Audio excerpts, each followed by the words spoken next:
Get ready for the dictation. English Senior, June 1985. 5 seconds. Start.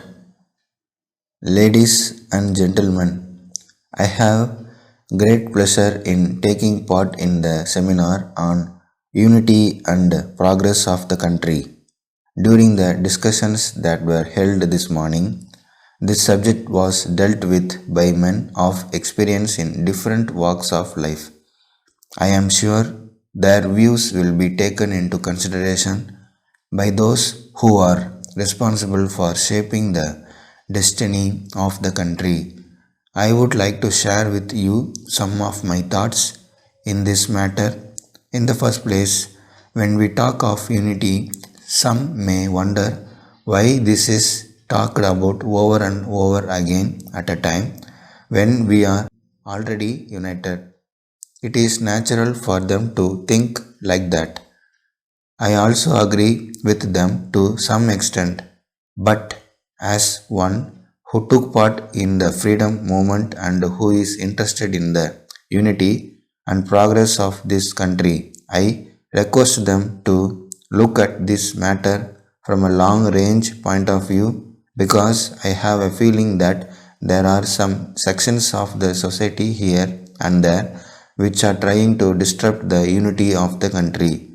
After India became independent, popular governments are functioning both at the center and in the states, and they are doing their best to meet the requirements of the people and to raise their standard of living by implementing a number of schemes.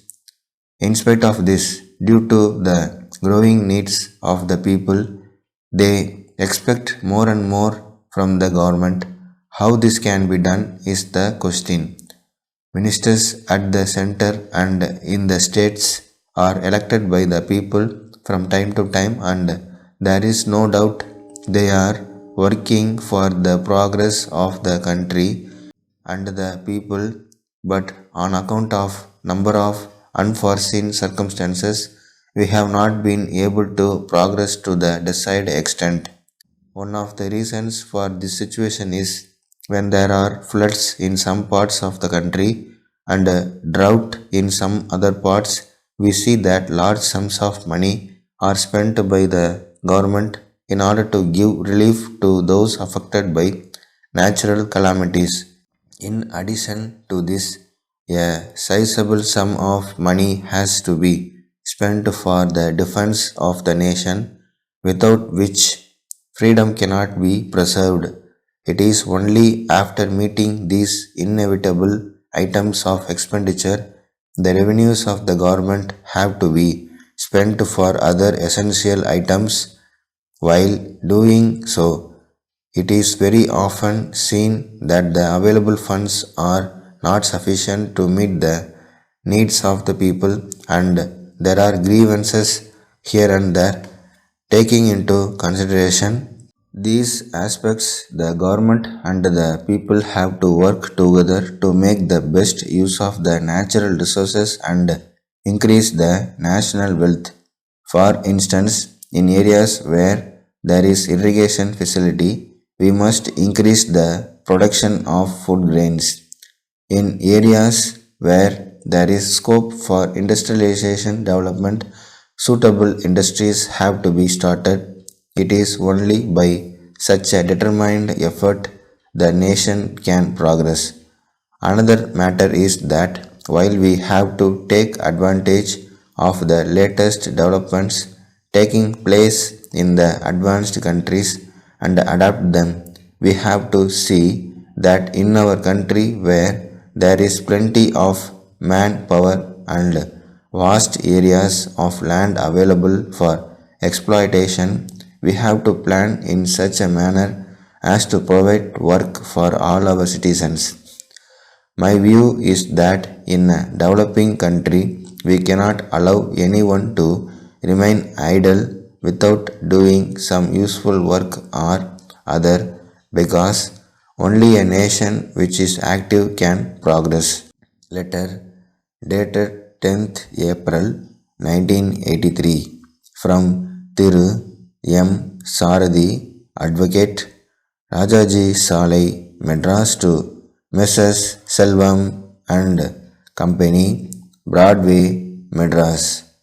Dear Sirs, under instructions from my client Thiru V. Ramasamy, residing at 4 Less Church Road, Madras, I am writing this letter to bring to your notice the following.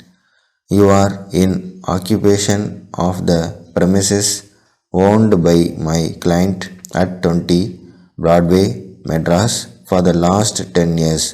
I have to point out that the period of lease had expired last year and my client wrote to you a number of letters requesting you to vacate and give vacant possession of the building as the same is required by him for the expansion of his business. You have replied in your last letter that it would not be possible for you to vacate it immediately because it would be difficult to secure a suitable building in the same locality and have requested for extension of time till the end of this year. As far as my client is concerned, the premises is required by him immediately as the building where he is at present running his business is required by its owner and therefore he has no other alternative than to get back his premises from you and shift his business to take place. I am to request you to appreciate the position of my client and vacate the premises within 3 months. Thanking you, yours faithfully. Stop.